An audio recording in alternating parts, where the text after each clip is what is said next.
another story because I'm like, this isn't a good story. This is like a story that's really terrible. But maybe I feel like I have to like confess it or something. So it's kind of in 3 parts. It's kind of 3 different stories within the stories at the end, and it's called My History as a Bully. So I got my start as a bully with Beth, my sister, and my brother Joel and I were quite cruel to her, as most people are to their younger siblings. I mean, I could list many, many things. One of my favorite things that we did to her, which is still kind of funny, is we'd have friends over, and we'd be like, all right, Beth, we're going to play the Fugitive game, which it had nothing to do with the Fugitive, but I think we just told her that, so she thought it was cool. And we'd make her go to our backyard, and we would lock all the doors and windows in the house, and she would try to get back in. It wasn't really a fair game. It was a very nice game. We also, one time she wanted to play Boxcar Children with us, and she paid Joel and I each a quarter, and we like took the quarters and ran. So, you know, we did like mean stuff. It was more proactive bullying. It wasn't terrible stuff, but Beth got her revenge by being like 1,000 times cooler than Joel and I were by the time she was 12. So that was my years of being a proactive bully. But then when I started school, I was homeschooled until 7th grade, and 8th grade I went to public school. And these were my years as a passive bully. And in 8th grade,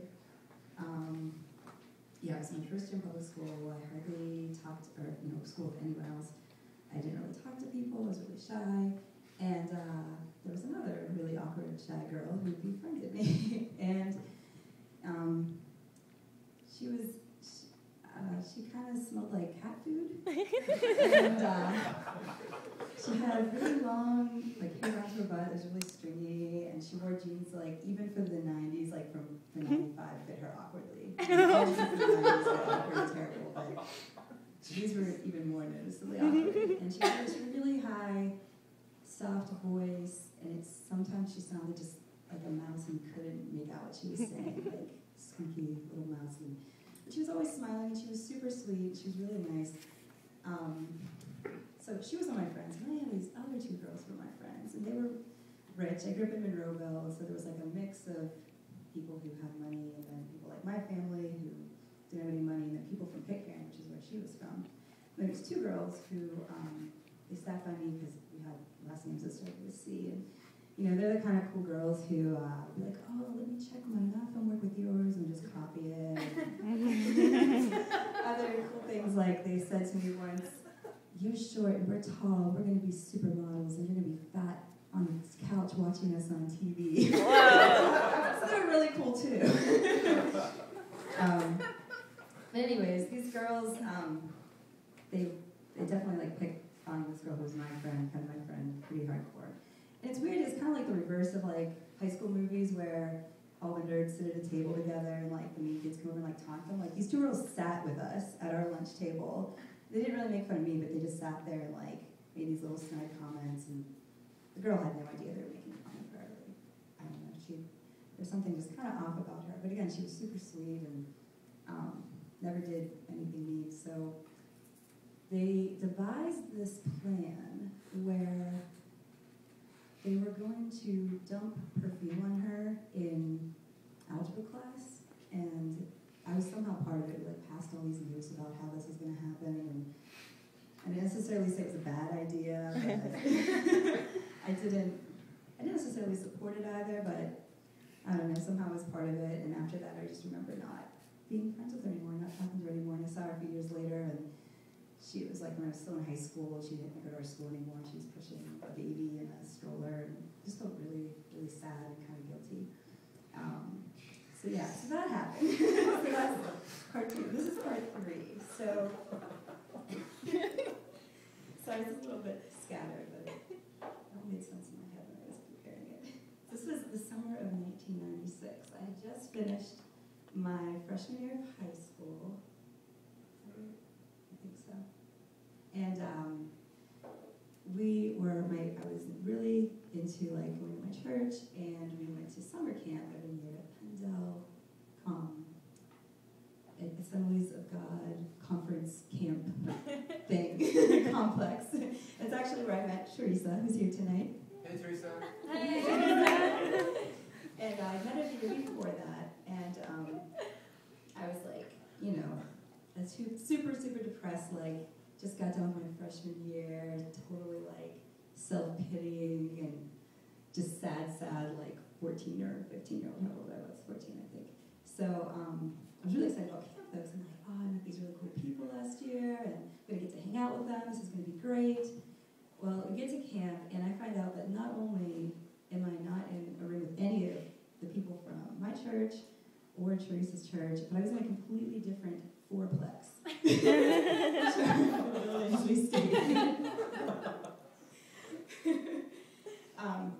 So I was really mad. I actually took all my stuff out of the room I was supposed to be in and moved it to my friends from my church. I moved into their room and was just gonna like sneak out and be in their room. Of course, I got caught and they're like, no, you can't do this. You're not allowed to do this. And I was really mad. So I get back to my room later that night, and all the beds have been taken, of course, except for the double bed.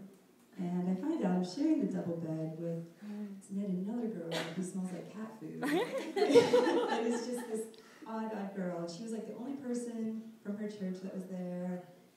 She was really weird. There was a night that we were looking for toilet paper, and she was already asleep. And we came in the room and asked for toilet paper. And she sat like pulled upright in her bed and was like, "Who took my toilet paper? I brought my own toilet paper to camp. Don't take my toilet paper." So she's just odd girl. She was like doing, I don't know if it's called chicken fight or whatever, but you stand on like balance beams and try to like flip people off with like all these weird like kind of rednecky boys. I don't know. She was just odd. So the people in my room were really mean to her. I spent actually the first night I spent sleeping in the bed with her, and she kept rolling on me and like making these weird noises. And after that, I'm like, no way, I'm not being associated with this girl. And I had my sleeping bag, I put it on the floor, and I slept on the floor for the rest of the time at camp, which I realized in hindsight, like, made me also a totally weird girl, sleeping on the floor in my sleeping bag. But yeah, so she, and